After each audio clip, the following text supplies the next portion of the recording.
We'll start with the Quad news there, Trudy. Thank you for that package. G7 now is the only chance these meetings will meet, of course. A blow to the Quad. Are we going to get the Quad rescheduled, or will they do it as some sort of pull-aside in Tokyo?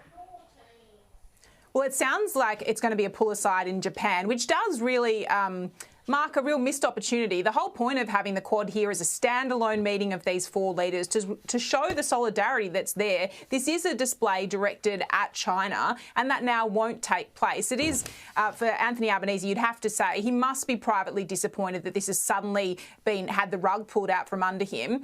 The behind the scenes of this, last night we were told about this under embargo, that there was going to be this big visit by Joe Biden. They were trumpeting the fact that he'd address a joint sitting here of Parliament, only for 12 hours later to that to be scrapped. Very messy for him personally, you'd imagine, Peter. Yeah, and I'd also say from behind the scenes, I suspect that all of his entourage is here, his Secret Service are here. I understood Marine One is already here. It was meant to take him from Sydney to Canberra, which tells you that this is sort of a knife-edge decision. James, two things here that strike me as interesting. I want you to give us an update of what's happening domestically, but Kamala Harris, not good enough to go in his stead, but also not good enough to leave behind to do this negotiation about the debt ceiling. Give us a sense about how touch and go this is at stateside.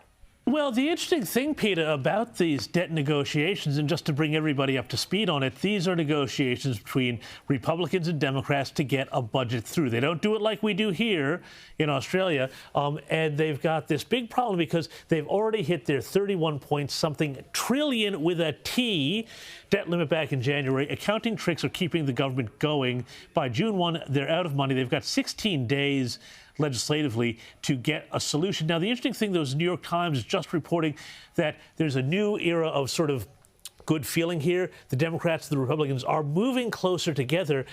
I have to say that given Joe Biden and his current condition, given what Bob Carr said earlier today about, his cognitive decline, and it's something that a lot of people are thinking about, I'm also wondering if how much concern about such a big, long trip and another address before a foreign parliament and the whole threat of a bilateral press conference and everything else was weighing on the minds of planners. Not saying that's why they didn't do it, but that this was part of the reason why they tipped that in favor of calling it off.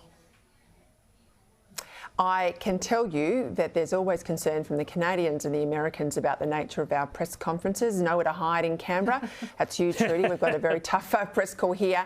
And I think that the scrutiny on Joe Biden is something they're trying to avoid.